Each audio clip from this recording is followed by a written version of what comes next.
ko jako akawuwo.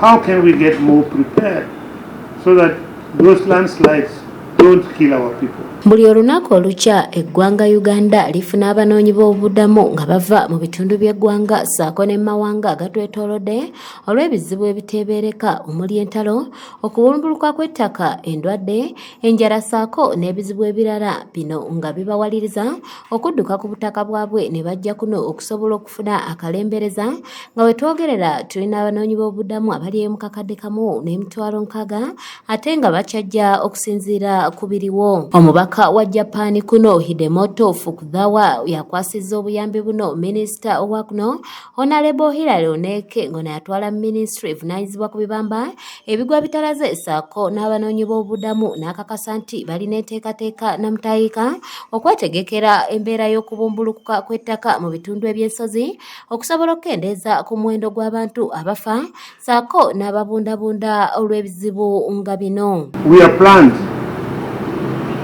to look at preparedness more than response to disasters.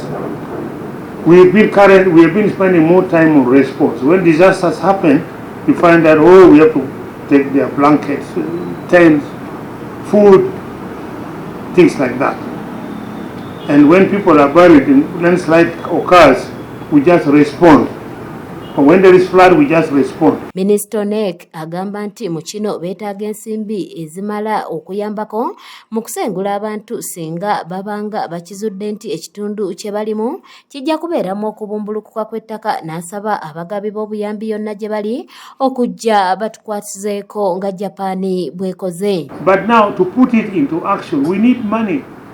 We need some resources to ensure that we prepare the population and move some away from those places.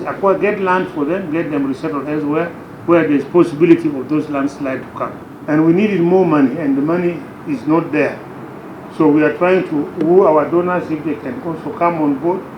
The Habitat for Humanity, if they can come on board, so that we put more settlements and leave those hazardous areas. Bafa Charles okuva mu yafeesi ya Ssaabaminisita w'eggwanga agamba nti ensimbi zino Japan zeetwadde ziyisiddwa mu bitongole by'obwannakyewa eby'enjawulo nga buli kimu kirina engeri gye kijja okweyambisaamu ensimbi zino okukola ku bizibu eby'enjawulo. Kati Japan etuwadde obuyambi $3 miliyoni 3.3 nga eziyisa mu bitongole bisatu.